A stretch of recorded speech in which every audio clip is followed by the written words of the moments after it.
Aba, at klinik mo pa talaga. Gusto mo talagang ma-high blood. May warning na eh. Huwag panoorin eh.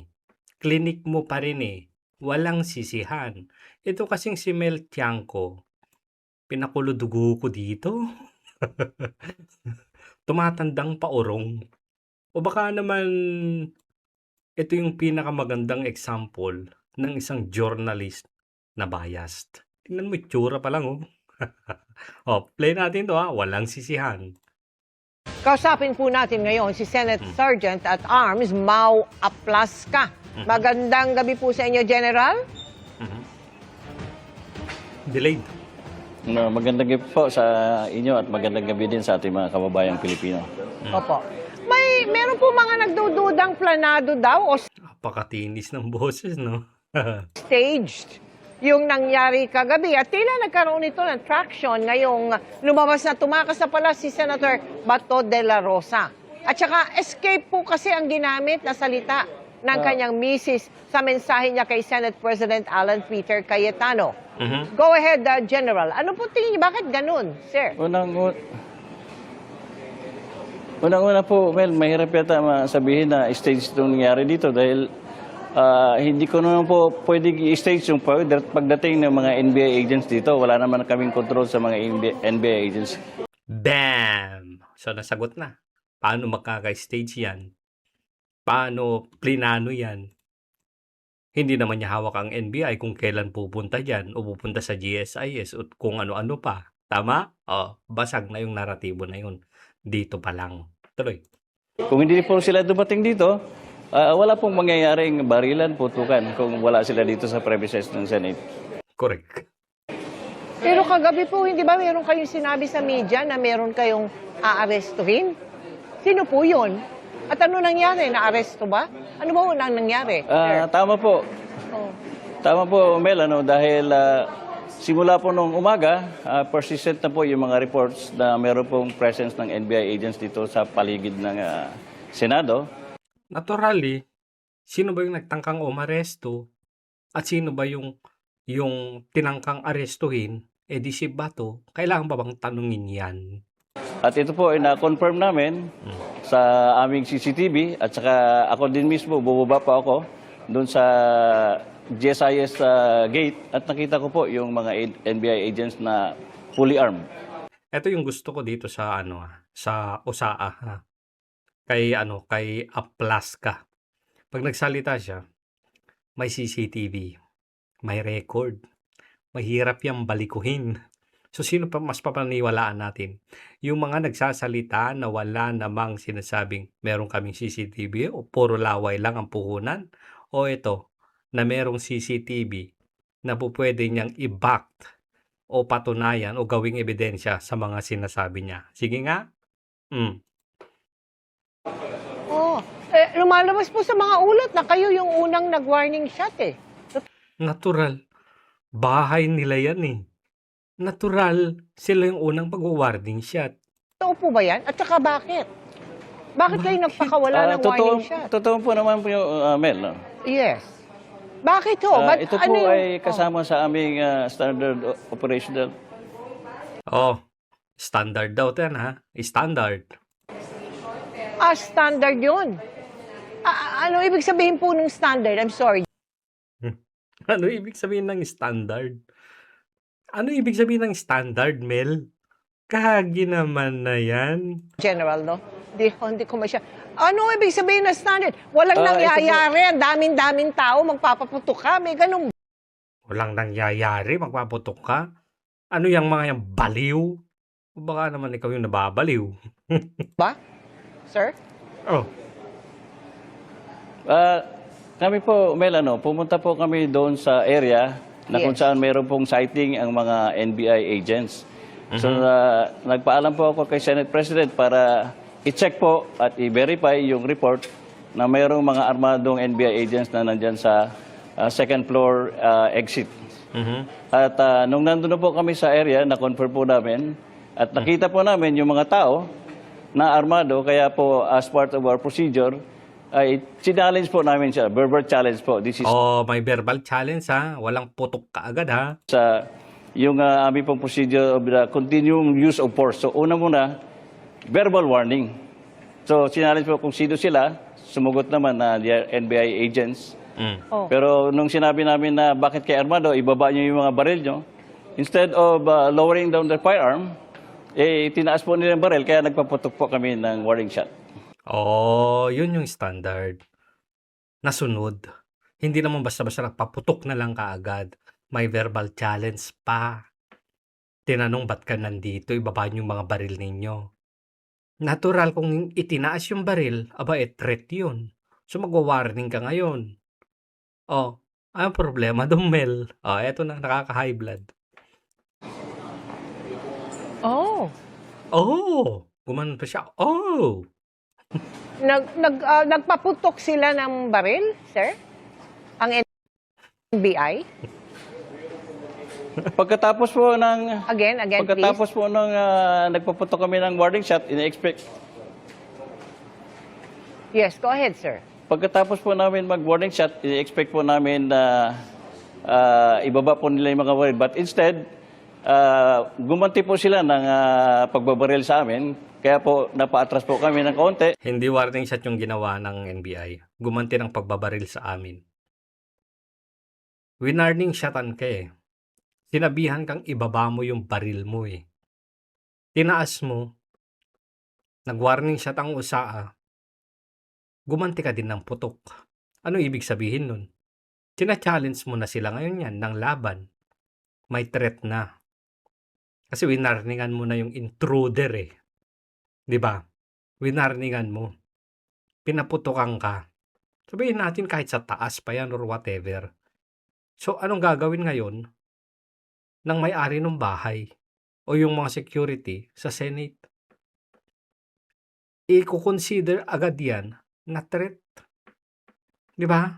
Tapos may pa ganyan-ganyan pa tong si Mel. Oh, tuloy. At doon na po, tuloy-tuloy na po yung exchange of gunfire. Parang hindi naniniwala. Tingnan mo yung tsura. Hindi naniniwala eh. Meron po bang tinamaan sa panig ninyo? Sir? Wala naman pong tinamaan sa aming side po. Nagpa-warning shot din sila. Wala Ganun po, ba yun? Ma'am Mel, wala pong tinamaan. Nagpaputok nga ni. Matapos ka mag-warning yung usaa nga ni. Kulit eh. Sila po ay ano? nakipagbarilan sa amin kasi kami po Nakipagbarilan daw. Nakipagbarilan, hindi warning shot yun. Sabi ni Claire Castro, warning shot eh. Hindi. Nakipagbarilan ang term eh. Nag-exchange of fires eh. Nakipagbarilan nga ni. nag-warning shot. Hindi, bakit nga kayo nagbarilan? Ano? Putya gisip. Anak ng tinapa, bakit nagbarilan ka? I-explain lang kanina eh. Challenge nga ni. Verbal eh. Pinabababa nga ni yung baril. Pero sa halip na ibaba, tinaas nga ni. Anong gagawin? So nag-warning shot. Gumanti ng putok. Pinagbabaril daw sila. Nga ni. Anong bakit? Putragis naman oo. Ano ba yun? Ba't nagbarilan? Putragis naman, kaka-explain lang ang liwa-liwanag eh. Ano yung maging problema? Bakit nga nagbarilan? Ano ang problema? Ba't nagbarilan? Putragis talaga, oo. Kinakalma ko lang dito sarili ko na magmura. Ano po ba yun? Anong dahilan bakit Ganito nagbarilan? po, Mel, liwanagin Ka-explain. Sige, liwanagin mo ulit. ko lang, ano? Yes, please. Naku, kailangan nyo ng sambayanan, malaman. Liwanagin Maliwanag na nga yung kanina. ko po. Opo. Hmm. Liwanagin po natin, ano? Yes, kung yes, bakit nagkaroon yes, sir. ng barilan, Go ano? ahead, please. Tumahimik ka kasi muna. Po, marami